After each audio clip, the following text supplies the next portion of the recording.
última semana, um condomínio foi condenado a indenizar em R$7.000 um coletor de lixo por descarte irregular de uma agulha. Esse caso aconteceu em Varginha, no sul de Minas Gerais. O coletor aí se machucou, né? E foi indenizado, então.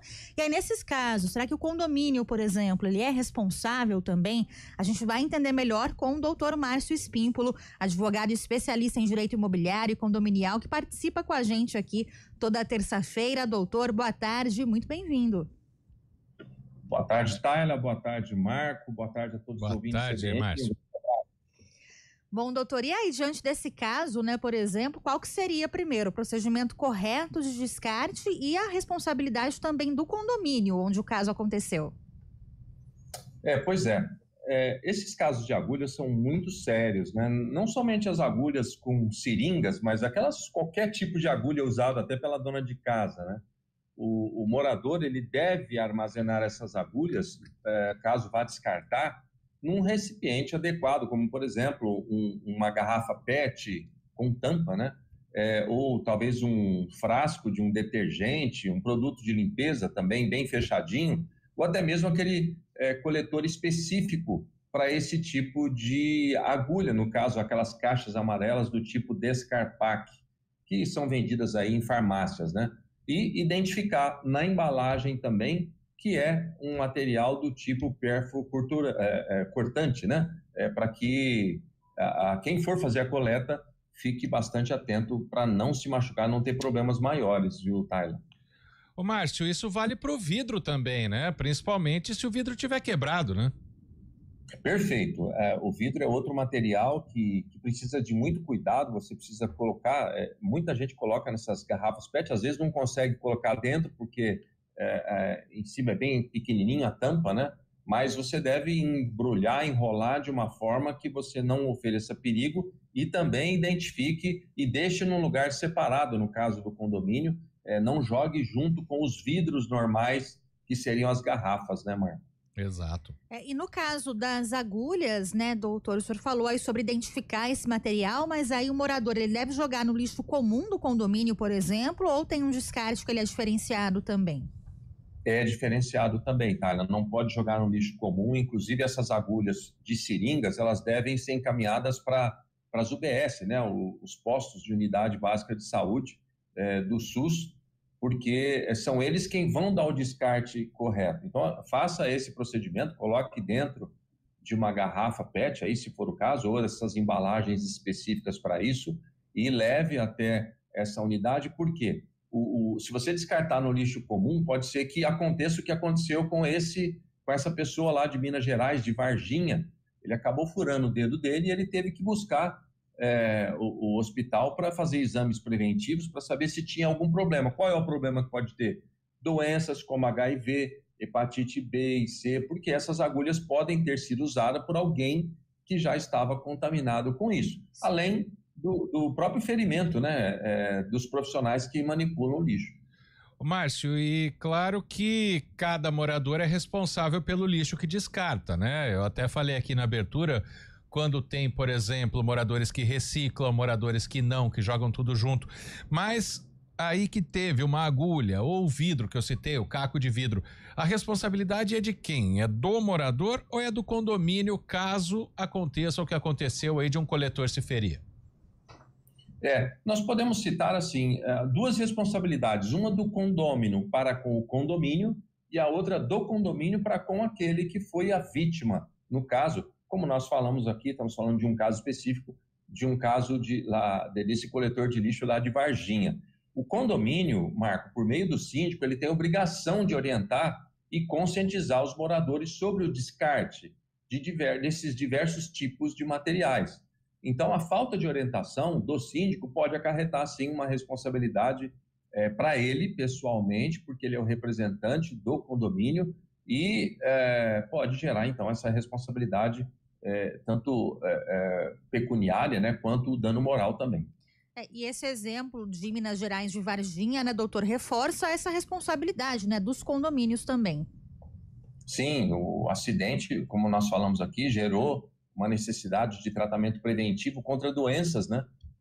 E também o condomínio teve que pagar por danos morais Então, é fundamental, de novo, a boa comunicação do síndico, nós vamos falar sempre isso na nossa coluna aqui, é essencial.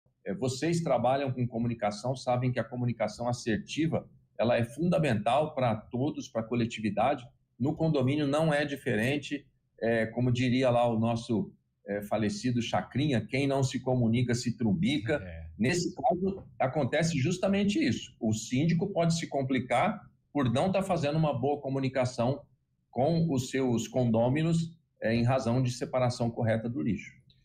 E o condomínio em si, representado pelo síndico, obviamente, ele tem a obrigação de separar os lixos, no mínimo, orgânico e reciclável, porque é difícil em prédios pequenos, por exemplo, a gente ter uma lata para vidro, uma para plástico, uma para papel. Então, os condomínios precisam fazer isso? Eles são obrigados? Como que funciona isso, Márcio? Tem legislações federais, Marco, que ela orientam nesse sentido, né, de se fazer a coleta e separar pelo menos esses 5 tipos de resíduos, como papel, plástico, metal, vidro, orgânicos e rejeitos em geral, né? Então, é preciso sim que o condomínio faça essa separação. Eu que ando aí pelos condomínios afora, Brasil afora, não vejo, infelizmente, essas providências na maior parte dos condomínios, e isso pode resultar em algum momento num problema como esse, né, Marco? Sem dúvida. E a responsabilidade também dos moradores, né, doutor? Supondo que o condomínio ele ofereça esse suporte, né, para esse descarte diferenciado. O morador ele é obrigado a fazer essa separação dos materiais ou é pelo menos recomendável, né, que isso seja feito?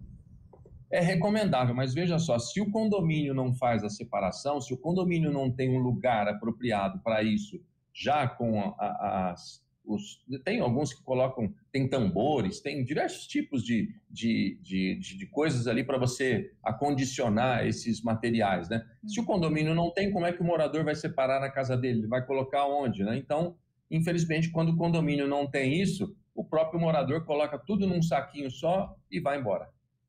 Bom, mas obrigatoriamente o condomínio tem que ter esse espaço, né? Mesmo que seja um prédio antigo que não tinha esse tipo de legislação ainda.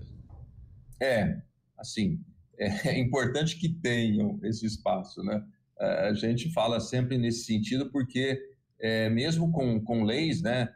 Por exemplo, o próprio Corpo de Bombeiros, ele limita bastante a atuação do condomínio, e aí tem essa questão também, em relação a onde colocar essas lixeiras. Muitos condomínios colocavam nos andares, hoje já não... Confesso que eu já xinguei bastante, viu, Márcio, quando tiraram do meu andar, mas é a lei, né? Então, tem que tirar porque senão em rota de fuga você tem problemas, né? Mas os condomínios podem instalar essas lixeiras, sim, eu acho que falta mais gestão na realidade do que alguma dificuldade física de espaço para isso, viu, Marco? E ter essa separação, essa coleta seletiva no condomínio, além, claro, do benefício ambiental, né, doutor, pode trazer também um custo-benefício para o próprio condomínio, né? Então, é interessante isso também, viu, Tayla? Porque eu conheço muitos condomínios que fazem esse tipo de seleção e eles recebem, inclusive, um valor mensal por aqueles catadores de lixos recicláveis, né? Às vezes uma empresa passa todos os meses em dia e hora determinada para levar os recicláveis e ainda deixam lá um dinheirinho para o caixa do condomínio que dá para pagar alguma coisa. Então, além dessa questão de benefício ambiental, recursos naturais, sociais, acaba viabilizando, inclusive, postos de trabalho nessas cooperativas de reciclagem. Precisa de organização para isso? Dá algumas dicas para a gente, Márcio. O síndico precisa saber o que ele faz dentro do condomínio, viu, Marco? Porque são muitas responsabilidades hoje que um síndico tem no condomínio, então ele precisa se capacitar cada vez mais, entender, fazer cursos para saber exatamente onde é que ele tem que atuar. E também, no caso, muitos condomínios têm zeladores, né? O zelador também teria que se capacitar. E, principalmente, a população precisa fazer a parte dela e entender. Porque se um morador só já entende que precisa fazer isso, ele vai conversar com o síndico, numa assembleia ele vai tentar ajudar a formar opinião no sentido de se fazer essa coleta seletiva, e aí realmente isso vai funcionar bem, viu? É importante, então, todas essas questões. Uma coisa boba, viu, Marco e Tayla, e nossos ouvintes aí, que parece ser simples, mas quando você tem uma garrafa plástica, alguma coisa, um Tupperware, como se diz assim, né? Você passa ali uma água antes de jogar fora, até para que esse lugar, esse recipiente, ele ganhe o tratamento adequado na reciclagem. Então, coisa simples que às vezes a gente acha que é simples, não é feita. A gente precisa realmente de uma reeducação. A gente sabe que nós estamos no começo aí, mas culturalmente a gente carece de uma vontade, digamos assim, de fazer mais o que é correto. Né? Bom, dicas importantes com o Dr. Márcio Espímpolo, advogado especialista em direito imobiliário, condominial também aqui com a gente. Doutor Márcio, muito obrigada mais uma vez, viu, pela participação aqui, pelas informações, e até terça que vem. Agradeço a você, Tayla, ao Marco, a todos os nossos ouvintes, e um grande abraço, uma ótima semana. Abraço. Vamos ao intervalo, agora são 3h26. Agosto é o mês mais crítico do período de estiagem, com mais riscos de queimadas. O ar está seco há meses.